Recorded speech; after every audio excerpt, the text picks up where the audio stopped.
अल्लाह का इंसाफ ये है, अगर आपने कोई नेकी का इरादा किया, आपने ऐशा की नमाज पढ़ी और रात में बिस्तर पे सोने के पहले आपने मोबाइल के ऊपर अलार्म लगाया कि मैं रात को 3 बजे उठ करके तहज्जुद की नमाज पढ़ूंगा, पक्का इरादा आपने किया, लेकिन थके हारे थे, नींद आ गई, सोए रह गए और 3 बजे रात में फजर आप तहज्जुद की नमाज के लिए नहीं उठ पाए। अल्लाह के नबी फरमाते जब बंदा नेकी का पक्का इरादा करता है और किसी वजह से वो नेकी नहीं कर पाता है, अल्लाह कहता है उक्तबू लहू हसनतन, मेरे बंदे के नाम अमाल में एक नेकी लिख दो। उसने किया नहीं था, इरादा किया था। पक्का चाहते हैं मेरे भाई हमारी कौम तरक्की करे, हमारा पिछड़ापन दूर हो, मगर सबके बाद हम अल्लाह अकबर इलाहाबादी का एक शेर है ना, तुम शौक से कॉलेज में पढ़ो, चरक पे झूलो, जायज है गुब्बारों में उड़ो, चरक पे झूलो, बस एक सुखन बंदे आजिज कर रहे याद, अल्लाह को और अपनी हकीकत को न भूलो। हम यही चाहते हैं, हम अल्लाह को भूलने वाले न बन जाएं मेरे भाई, इसलिए कि जो अल्लाह को भूल जाएगा वो न दुनिया में चैन पाएगा ना आखिरत में चैन पाएगा। वमन आरज़ा अन ज़िक्री फ़इन्न लहू मईशतन ज़न्का, अल्लाह फरमाता है जो मुझे भूल जाएगा, जो मेरे जिक्र से मुंह मोड़ेगा, जो मेरी शरीयत से मुंह मोड़ेगा, हम उसकी जिंदगी को बेचैनी वाली जिंदगी बना देंगे। व नहशुरुहु यौमल क़ियामति आमा, और क़यामत के दिन हम उसे अंधा बना करके उठाएंगे।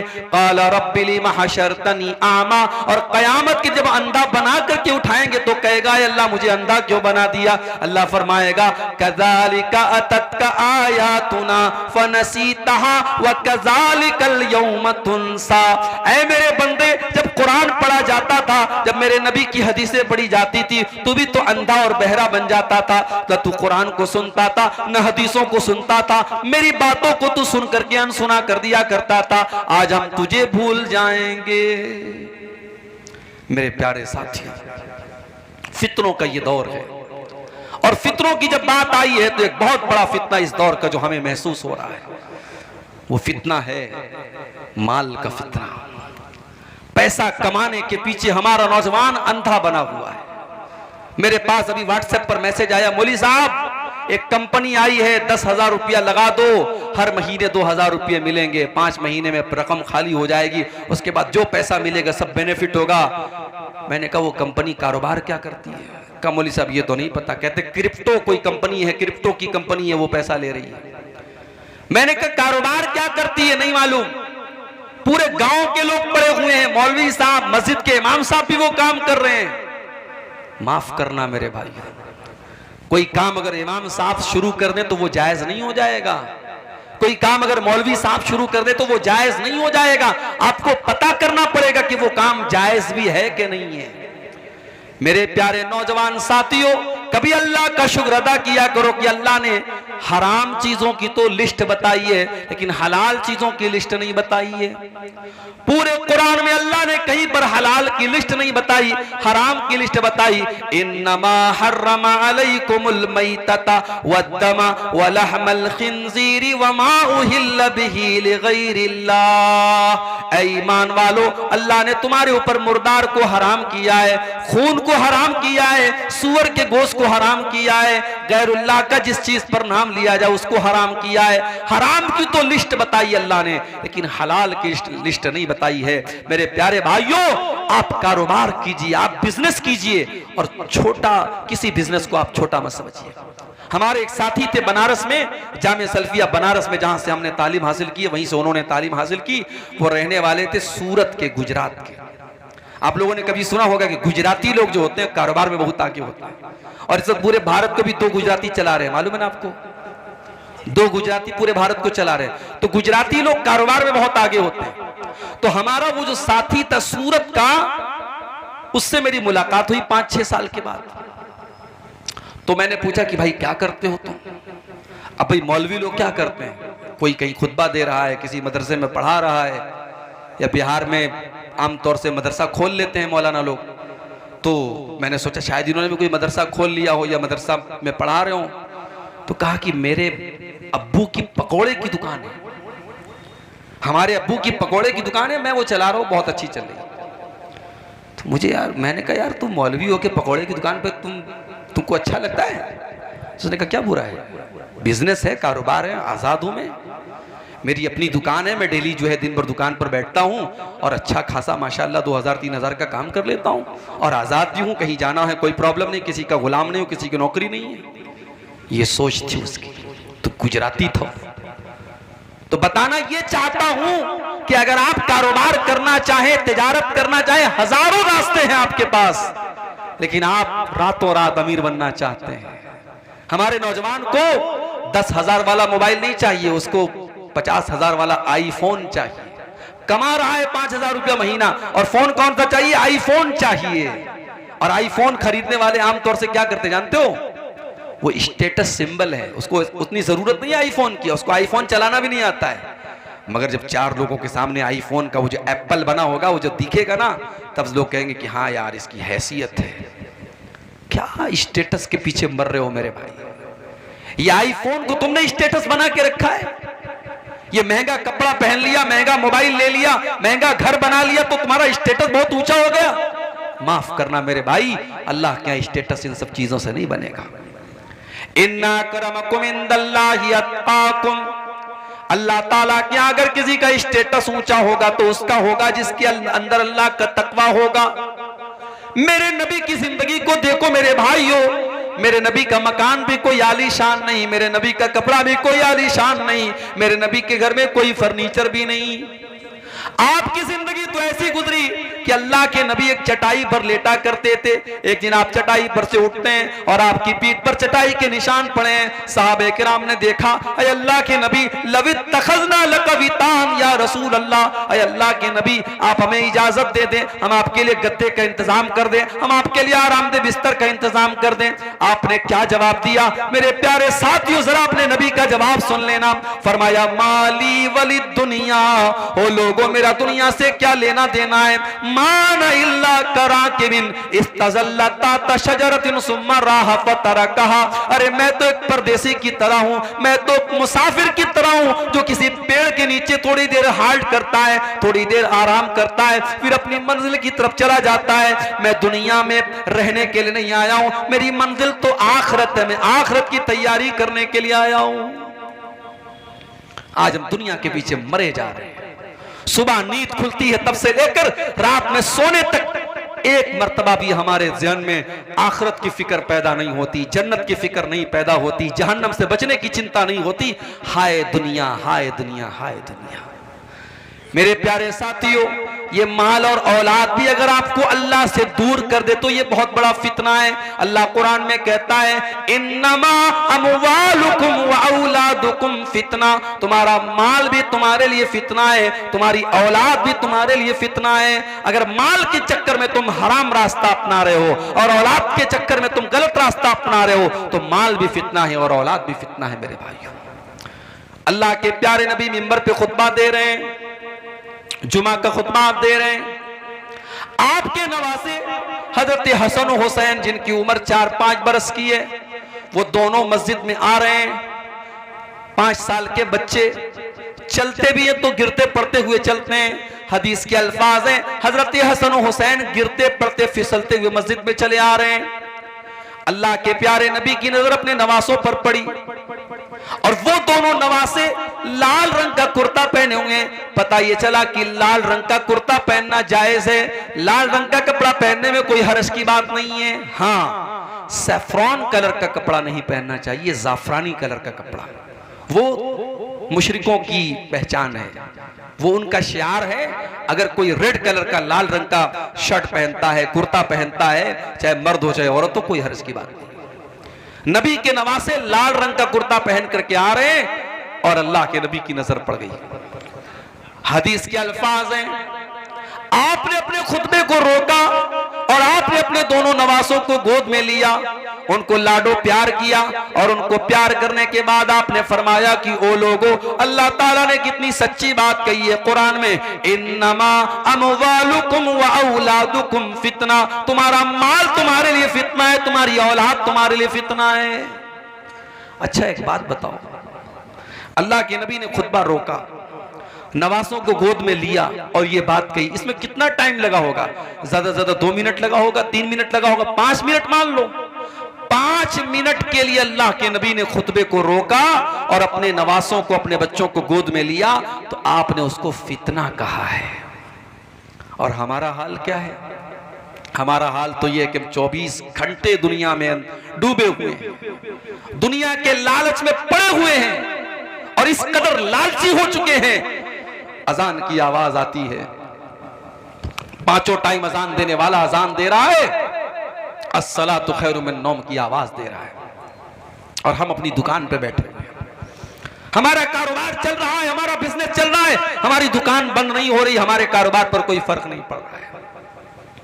यानी 5 टाइम की नमाज में, फजर की नमाज तो बिल्कुल सुबह पढ़ी जाती है, अगर 4 टाइम की जो नमाज है, जोहर, असर, मगरिब, इशा, अगर चारों नमाज को अगर आपके वर्किंग टाइम में मान लिया जाए, आपकी दुकान के, आपके कारोबार के टाइम में, और एक नमाज पे आधा घंटे का टाइम मान लिया जाए, तो यानी आप 24 घंटे में 2 घंटा भी अपने कारोबार से निकाल करके अल्लाह को देने को तैयार नहीं है।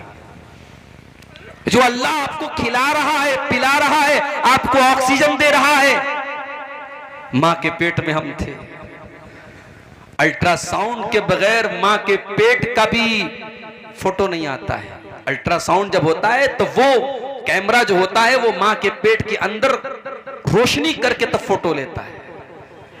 मां के पेट में जहां रोशनी पहुंचने का कोई रास्ता नहीं है, अल्लाह तेरी कुदरत है कि तू वहां भी बच्चे का दिल बना रहा है, वहां भी बच्चे का दिमाग बना रहा है, वहां भी बच्चे की आंखें बना रहा है। और क्या मजाल है कि कोई एक आंख इधर हो और एक आंख इधर हो, एक कान यहां हो और एक कान यहां हो, पूरे बैलेंस के साथ, पूरे तवाज़ुन के साथ बच्चा पैदा होता है। आंख अपनी जगह पे है, कान अपनी जगह पे है, मुंह अपनी जगह पे है, दिमाग अपनी जगह पे है। ये अल्लाह की कुदरत देखो मेरे प्यारे साथियों, अल्लाह ताला मां के पेट में ये सारा प्रोसेस करता है। और आज हम और आप इतने बड़े नाशुक्रे हैं, उस अल्लाह के लिए हम 5 टाइम की नमाज भी पढ़ने को तैयार नहीं है। इसीलिए अल्लाह कुरान में कहता है, रिजालुल्ला तुलहीहिम तिजारतुन वला बैउन अन ज़िक्रिल्लाह। मेरे वो हकीकी बंदे और मेरे सच्चे मोमिन बंदे तो वो है, उनका कारोबार उनको नमाज से कभी नहीं रोकता है। वो नमाज भी पढ़ते और कारोबार भी करते हैं। और मैंने देखा है मुंबई के अंदर ऐसे ऐसे सेठों को देखा है मेरे भाइयों, आप यकीन करें, आपके अररिया में क्या कोई पैसा कमाने वाले होंगे, आपके पूर्णिया में क्या कोई पैसा ऐसा कमाने वाले होंगे, आपके किशनगंज में क्या पैसा कमाने वाले होंगे। मैंने मुंबई में ऐसे सेठों को भी देखा है जो बहुत बड़े करोड़पति, अरबपति हैं, बहुत बड़ा उनका कारोबार है, मगर रमजान के आखिरी अशरे में वो एतिकाफ भी करते हैं। वो 10 दिन एतिकाफ में भी बैठते हैं, और जब वो एतिकाफ में बैठते हैं तो अपने कारोबार का जो मोबाइल है वो अपने भाई को, अपने घर को, अपने बेटे को दे करके आते हैं कि नहीं नहीं, अब ये 10 दिन मुझे अपने बिजनेस से कोई मतलब नहीं, अपने कारोबार से कोई मतलब नहीं, मैं 10 दिन अल्लाह की इबादत के लिए लगा रहा हूं। रिजालुल्लाह तुलहीहिम तिजारतुन वला बैउन अन ज़िक्रिल्लाह। मेरे सच्चे मोमिन बंदे तो वो हैं, उनका कारोबार उनको कभी अल्लाह के जिक्र से गाफिल नहीं करता, कभी नमाज से गाफिल नहीं करता। यखाफून यौमन ततक़ल्लबु फ़ीहिल क़ुलूब वल अबसार, इसलिए कि वो क़यामत के दिन से डरते हैं, जिस दिन लोगों की दहशत का बड़ा बुरा आलम होगा। दहशत क्या होती है आपने देखा है। नेपाल में ज़लज़ला आया, बनारस में हल्का सा झटका महसूस हुआ। मैं तो उस वक्त ट्रेन में सफर कर रहा था, सुबह मेरी बीवी का फोन आया, कहने लगी रात में ज़लज़ला आपने देखा, ज़लज़ला आया था। मैंने कहा मैं तो ट्रेन में बैठा था, ट्रेन में तो हमेशा ज़लज़ला आता रहता है, ट्रेन हिलती रहती है। कहा कि नहीं, रात में बहुत सब चीजें हिल रही थी, ज़लज़ला आया था। 2 दिन तक बनारस में लोगों के पेट मुंह से खाना उतर नहीं रहा था, लोग दहशत के आलम में थे। ज़लज़ला कहाँ आया था? नेपाल में आया था। उसका झटका दिल्ली और उत्तर भारत में कहीं कहीं महसूस हुआ था, और ये छोटा सा ज़लज़ला था जो नेपाल में आया था। इज़ा ज़ुलज़िलतिल अर्ज़ु ज़िलज़ालहा, जब वो ज़लज़ला आएगा जो सिर्फ उत्तर भारत में नहीं, सिर्फ दक्षिण भारत में नहीं, मध्य प्रदेश में नहीं, महाराष्ट्र में नहीं, गुजरात में नहीं, इज़ा ज़ुलज़िलतिल अर्ज़ु ज़िलज़ालहा, जब पूरी धरती को अल्लाह ताला हिला देगा। वह अखरजतिल अर्दु अस्कालहा, और जमीन अपने सारे बोझ निकाल देगी। अच्छा, ये बोझ निकाल देगी, इसका क्या मतलब है? इसका मतलब यह है कि जमीन के अंदर जो हीरे जवाहरात, सोने चांदी और कीमती मेटल्स है, सब बाहर निकल जाएंगे। जमीन अपने सारे खजाने निकाल देगी। और एक मतलब यह भी है कि जमीन के अंदर जितने मुर्दे हैं, कयामत के दिन सब जिंदा हो जाएंगे। वक़ाल इंसानो मा लहा, और इंसान कहेगा इस जमीन को क्या हो गया है। यौमइज़िन तुहद्दिसु अख़बारहा, और कयामत के दिन जमीन अपनी बातें बयान करेगी, जमीन बोलेगी बिअन्ना रब्बका औहा लहा, क्योंकि उस जमीन को अल्लाह ताला हुक्म देगा बोलने का। इससे एक बात ये पता चली कि हम जिस धरती पर और जिस जगह पर कोई काम करते हैं, वो जगह भी गवाही देगी। मिसाल के तौर पर इस गांव में आज ये जलसा हो रहा है। अब जलसे वालों का कहना है कि हमें उम्मीद नहीं थी कि इतनी सारी पब्लिक आ जाएगी, क्योंकि ये इलाका बहुत पिछड़ा हुआ है, आने जाने का जो रास्ता है बहुत मुश्किल है, बहुत टफ है। फिर भी लोग आए, और इस वक्त जो है रात के तकरीबन 1:15 बज रहे हैं, लोग जमे हुए हैं, माए बहनें हमारी बैठी हैं। ये इलाका, ये पिंडाल, ये पूरी धरती बोलेगी कयामत के दिन कि हाँ, यहाँ रात को 1:15 बजे तक, 1:30 बजे तक, 2 बजे तक तेरे दिन की बातें हुई थी, कुरान हदीस की बातें हुई थी। और इसी इलाके में अगर किसी घर में, किसी कमरे में बैठ करके कोई जुआ खेल रहा है, कोई शराब पी रहा है, कोई ज़िना कर रहा है, कोई हराम काम कर रहा है, वो धरती भी बोलेगी मेरे भाइयों, यौमइज़िन तुहद्दिसु अख़बारहा, जमीन गवाही देगी कि हाँ, वहां पे क्या हुआ था। इसलिए जब गुनाह करना तो ये सोच के करना कि ये कमरा गवाही देगा, ये धरती गवाही देगी। कहां से बचेंगे हम अल्लाह के यहाँ। आगे रमजान का महीना आ रहा है मेरे भाई। अल्लामा इब्न जौज़ी का एक जुमला आज मैंने पढ़ा, बड़ा प्यारा जुमला था। अल्लामा इब्न जौज़ी लिखते हैं कि अगर कब्र में मरे हुए लोगों से कहा जाए कि तमन्ना करो, आरजू करो, तो मरा हुआ आदमी जो मर चुका है, कब्र में जा चुका है, अगर उससे कहा जाए कि तुम्हारी कोई अंतिम इच्छा है, कोई आखिरी ख्वाहिश है, तो पता है वो क्या कहेगा? कहेगा कि अल्लाह एक दिन तू रमजान का और दे दे, एक दिन तू रमजान का और दे दे। रमजान इतना कीमती महीना है मेरे भाइयों। पिछले रमजान में कितने लोग हमारे गांव में रहे होंगे, इस साल वो नहीं है, इंतकाल हो गया उनका।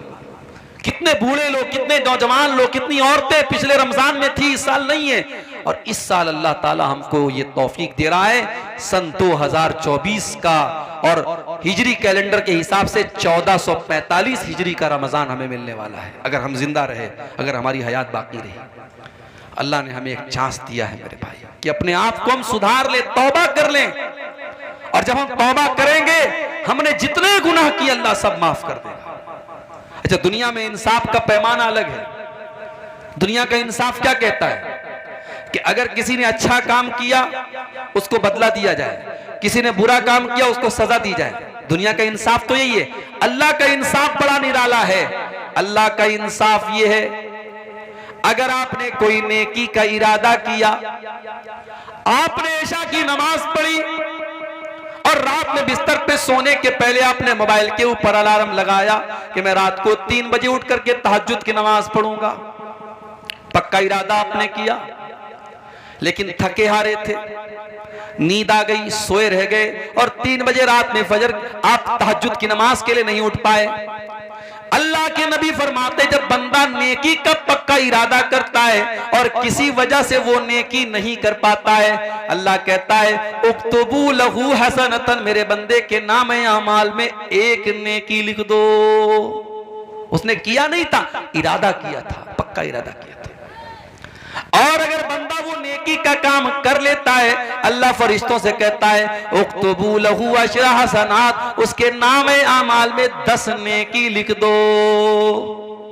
नेकी का इरादा किया तो 1 नेकी का सवाब, और नेकी कर लिया तो 10 नेकी का सवाब। उसके बाद एक और बंदा आता है और वो गुनाह करता है, अल्लाह फरमाता है इसके नाम आमाल में 1 गुनाह लिखो। उसने गुनाह का इरादा किया था, अल्लाह कहता है 1 गुनाह लिखो। उसने गुनाह कर लिया था, अल्लाह कहता है 1 गुनाह लिखो। और एक दूसरा इंसान आता है जो गुनाह का इरादा करता है, अल्लाह फरिश्तों से कहता है होल्ड करो, इंतजार करो, वेट करो, देखते रहो वो गुनाह करता है कि नहीं करता है। अगर बंदे ने गुनाह का इरादा किया और फिर इरादा करने के बाद उसने गुनाह नहीं किया, उसने अपने दामन को गुनाह से बचा लिया, अल्लाह के नबी फरमाते हैं कि अल्लाह ताला फरिश्तों से कहता है उक्तबू लहू हसनतन, मेरे बंदे के नाम अमाल में एक नेकी लिख दो। फरिश्ते कहते हैं अल्लाह उसने तो कोई नेकी का काम न किया, उसने तो कोई अच्छा काम न किया, अय अल्लाह उसने तो बुराई का इरादा किया था, उसने तो शराब पीने का इरादा किया था, उसने तो ज़िना करने का इरादा किया था, अय अल्लाह उसने गलत काम करने का इरादा किया था और बाद में उसने गलत काम नहीं किया और तू कह रहा है कि हम एक नेकी लिख दें। अल्लाह फरमाता है इन्नमा तरकहा मिन जर्राया, मेरे बंदे ने मेरे डर से गुनाह को छोड़ा है, मेरे खौफ से गुनाह को छोड़ा है, मेरे बंदे के नाम अमाल में एक नेकी लिख दो। ये है अल्लाह का इंसाफ। इतना करीम है हमारा रब, इतना रहीम है, इतना मेहरबान है और हम इतने बड़े नालायक हैं, नाशुक्र हैं कि उस अल्लाह से हम तौबा भी नहीं करते। मेरे भाइयों, अल्लाह को क्या पड़ी है कि अल्लाह अपना अजाब हम पर नाजिल करेगा। ये जितने परेशानियां हम पर आ रही हैं ये हमारे अपने करतूतों का नतीजा है। अल्लाह हम पर अजाब भेजना नहीं चाहता है। अल्लाह तो खुद कुरान में कहता है मा यफ़अलुल्लाहु बिअज़ाबिकुम इन शकरतुम व आमनतुम व कानल्लाहु शाकिरन अलीमा। अल्लाह तुम पर अपना अजाब भेज करके क्या करेगा? ऐ मेरे बंदो, अगर तुम अल्लाह का शुक्रिया अदा करने वाले बन जाओ, तुम अल्लाह के ऊपर ईमान लाने वाले बन जाओ, तो अल्लाह ताला तुम पर अपना अजाब नाजिल करके क्या करेगा। इसलिए मेरे भाइयों, फितनों के इस दौर में अगर हमसे कुछ गुनाह के काम हुए हैं, हम अल्लाह से तौबा कर लें और अपने आप को जहन्नम की आग से बचाएं।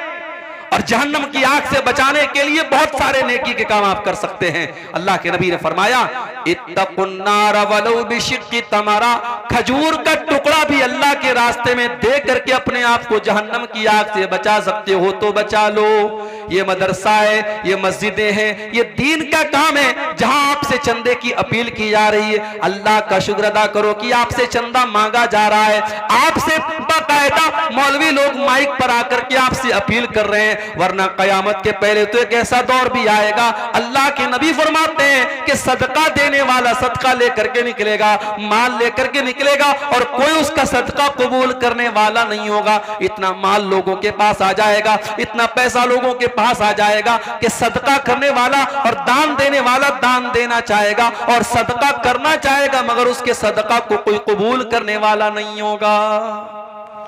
ये मौका है मेरे भाई, जहन्नम की आग से अपने आप को बचा लो। रमजान का महीना आ रहा है, उसमें नेकी करके और उसमें रोजा रख करके, तरावी पढ़ करके, तहज्जुद पढ़ करके, कुरान पढ़ करके अपनी मगफरत का सामान कर लो मेरे भाई। ये फितनों का दौर है, फितनों का जमाना है और इस दौर में अपने बच्चों की भी फिक्र करो। मैं कभी कभी कहता हूं अपनी तकरीरों में कि जब पैसा दिया करो अल्लाह की राह में तो बच्चों से दिलवाया करो। अपने घर से जाओ तो औरतों को कुछ पैसा दे करके जाओ कि देखो मैं जा रहा हूं बाहर, ये पैसा तुमको दे के जा रहा हूं, ये ज़कात का पैसा है, ये सदका खैरात का पैसा है, गरीबों को दे दिया करना, कोई मांगने वाला है तो दे देना। अपने घर की औरतों को ये सिखाओ मेरे भाई, इसलिए कि जब हम अच्छी चीज़ों में, जब हम बुरी चीज़ों में अपने परिवार को शामिल करते हैं। अभी मैं कार से आ रहा था, रास्ते में एक रेस्टोरेंट पड़ा था दरभंगा में, राधे राधे। हमारे ड्राइवर साहब भी साथ में थे। हम लोगों को भूख बहुत तेज लगी थी, दोपहर में मैंने खाना भी नहीं खाया था। ड्राइवर साहब ने कहा चलिए यहाँ पे खाना खाते हैं, बड़ा अच्छा रेस्टोरेंट है। मैं गया रेस्टोरेंट में, बहुत अच्छा, कभी आपका गुजर हो दरभंगा से देखिएगा, बिल्कुल हाईवे के ऊपर है, बहुत मशहूर है वहाँ का रेस्टोरेंट। वहाँ गए तो माशाल्लाह बड़ा साफ सुथरा रेस्टोरेंट और खाना भी एक से एक और उसके बाद मिठाइयाँ भी एक से एक। तो जानते हो पहला ख्याल मेरे दिल में क्या आया? मेरे दिल में ख्याल आया कि यार ये तो फैमिली के लायक जगह है, बच्चों को लेके आने लायक जगह है, बड़ा अच्छा यहाँ सिस्टम है, निज़ाम है। यानी ये एक नेचुरल बात है। हम कोई अच्छी चीज देखते हैं तो हम चाहते हैं कि हमारा परिवार भी इसमें शामिल हो जाए। हम कोई अच्छी चीज खाते हैं, सोचते हैं हमारा परिवार भी खा ले। मेरे भाइयों, जहन्नम की आग से हमें अपने आप को भी बचाना है, अपने परिवार को भी बचाना है। कू अनफुसकुम व अहलीकुम नारा, अल्लाह कुरान में कहता है अपने आप को और अपने परिवार को जहन्नम की आग से बचाने की फिक्र करो, बचाने का इंतजाम करो। अब जरा दिल पे हाथ रख के बताओ कि आपने अपने आप को और अपने परिवार को जहन्नम की आग से बचाने के लिए क्या काम किया है। आप एक महीना छोड़ दो, एक साल छोड़ दो, आप एक हफ्ता और एक दिन का हिसाब हमको बता दो कि आपने पिछले एक दिन में कितने ऐसे काम किए हैं जो आपको जहन्नम की आग से बचाने वाले हैं। इसीलिए मेरे भाइयों, अल्लाह के नबी फरमाते हैं, ला तहकिरन्न मिनल मारूफ शैया, किसी नेकी को हकीर मत समझो। छोटी छोटी नेकी के काम, छोटे छोटे जिक्र के कलमात हैं। आपने जुबान से पढ़ा सुभानअल्लाहि व बिहम्दिही सुभानअल्लाहिल अज़ीम, आपको पढ़ने में 5 सेकंड लगा। सुभानअल्लाहि व बिहम्दिही सुभानअल्लाहिल अज़ीम आपको पढ़ने में 2 सेकंड लगा, 3 सेकंड लगा। मगर इस कलमे का सवाब क्या है? बुखारी शरीफ की आखिरी हदीस है, अल्लाह के नबी फरमाते हैं, कलिमतानी खफीफतानी अलल लिसानी सकीलतानी फिल मीज़ानी सुब्हानल्लाहि व बिहम्दिही सुब्हानल्लाहिल अज़ीम। अल्लाह के रसूल सल्लल्लाहु अलैहि वसल्लम फरमाते हैं कि 2 कलमे ऐसे हैं जो अल्लाह को बहुत प्यारे हैं और जुबान पर बड़े हल्के हैं और क़यामत के दिन अल्लाह के तराजू पर बड़े भारी होंगे। और ये 2 कलमे कौन है? यही सुभान अल्लाह व बिहम्दिही सुभान अल्लाहिल अज़ीम। इसी तरीके से आप सुभान अल्लाह, अल्हम्दुलिल्लाह, ला इलाहा इल्लल्लाह, अल्लाहु अकबर, ये कलमात जो हैं इनका सवाब बहुत ज्यादा, इसको आप पढ़ें। अल्लाह ने आपको दौलत दी है, सदका खैरात करें, गरीबों की मदद करें। और जब मदद करें तो इस चक्कर में ना रहे कि माइक पर मेरा नाम बोला जाए। हमारे ये भी बड़ा मसला है, माइक पर जब तक नाम ना बोला जाए तब तक हमें लगता है मौलवी साहब जब तक नाम ले के हमारे लिए दुआ ना करे हमारा दान कबूल नहीं हुआ। जरूरी नहीं है, कुछ नेकी ऐसी भी करो आपको पता हो, अल्लाह को पता हो। अल्लाह के नेक बंदे नेकी करते हैं, दरिया में डाल देते हैं। वयुतिमून अत्तआम अला हुब्बिही मिस्कीनन व यतीमन व असीरा, मेरे नेक बंदे गरीबों को खाना खिलाते हैं, यतीमों को खाना खिलाते हैं, कैदियों को खाना खिलाते हैं। और जब खाना खिलाते तो क्या कहते हैं? इन्नमा नुतिमुकुम लिवजहिल्लाह, हम तुम्हें अल्लाह को राजी करने के लिए खाना खिला रहे हैं। ला नुरीदु मिनकुम जज़ाअन वला शुकूरा, हमें तुमसे कोई बदला नहीं चाहिए, हमें तुमसे कोई शुक्रिया नहीं चाहिए, हम तो अल्लाह से अपना बदला चाहते हैं। इन्ना नखाफु मिर रब्बिना यौमन अबूसन कमतरीरा, हमें तो कयामत के दिन का डर है। मेरे भाइयों, मेरी तकरीर लास्ट में होने वाली थी और अभी शायद बंगला जुबान के कोई मुकर्रिर बाकी हैं जो आपके सामने चंदे के लिए तकरीर करेंगे। लेकिन चूंकि पब्लिक दूर दूर से आई है और जलसे वालों ने ये सोचा कि अगर बाद में मेरा नंबर आएगा तो हो सकता है बहुत सारे लोग चले जाएं, इसलिए मुझे पहले आते ही फौरन जो है 10 मिनट के बाद मुझे बुला लिया गया। मैं एक आपसे गुजारिश करता हूं कि आप इस मदरसे के लिए जो वाकई में, यानी इसमें तो कोई शक नहीं करेगा कि ये इलाका काफ़ी पिछड़ा हुआ है और इस इलाके में मदरसे की ज़रूरत थी। और अल्लाह जज़ाए खैर दे हमारे भाई शेख नौशाद साहब को और उनके तमाम जो रुफ़क़ा हैं जिनकी मेहनतों से ये जामिया इस्लामिया अम्मारिया चल रहा है। आप दुआ भी करें और जाते वक्त आपसे जो भी बन सके आप ताउन करके जाएं, इस इदारे को दान दे करके जाएं। अगर वाकई में आपको दीन से मोहब्बत है, अल्लाह से मोहब्बत है, रसूल से मोहब्बत है और आप चाहते हैं कि इस इलाके के बच्चे भी कुरान और हदीस को सीखें और यहाँ की नौजवान नस्ल भी ऐसी तैयार हो जिसके दिल में अल्लाह और उसके रसूल की मोहब्बत हो, तो ये काम करके आप जाएं। मैं दुआ करता हूँ अल्लाह ताला से रब्बुल आलमीन हम सबको इस दौर में, फितनों के इस दौर में जो भी नेकी के काम हैं अल्लाह ताला उसमें हम सबको हिस्सा लेने की तौफीक अता फरमाए। रब्बुल आलमीन हमारे जिन भाइयों ने इस मदरसे में अब तक चंदे और दान दिए हैं, अल्लाह उनके दान को, उनके चंदे को कबूल फरमाए। और जो अभी तक पीछे रह गए हैं और अभी तक उन्होंने इस कार्य खैर में, इस नेकी के काम में हिस्सा नहीं लिया है, अल्लाह उनको तौफीक दे कि वो आगे बढ़ें और आकर के मदरसे में ताउन करके जाएं। आमीन। अल्लाह ताला से हम ये भी दुआ करते हैं अल्लाह इस इलाके की पिछड़ेपन को दूर करे, इस इलाके को भी और इलाकों की तरह तरक्की अता फरमाए, यहाँ के लोगों की ज़िंदगियों में बरकतें अल्लाह ताला पैदा करे, यहाँ का रास्ता आसान हो जाए, यहाँ की ज़िंदगी आसान हो जाए। अल्लाह ताला यहाँ के लोगों को अपने हिफ्ज़ व अमान में रखे, रब्बुल आलमीन हम सबको अपने हिफ्ज़ व अमान में रखे। आमीन व आखिर दावाना अल्हम्दुलिल्लाहि रब्बिल आलमीन। जज़ाकल्लाहु खैरा। तो लीजिए अब आखिर में मैं हज़रत मौलाना अनीकुल इस्लाम साहिब हफिजुल्लाह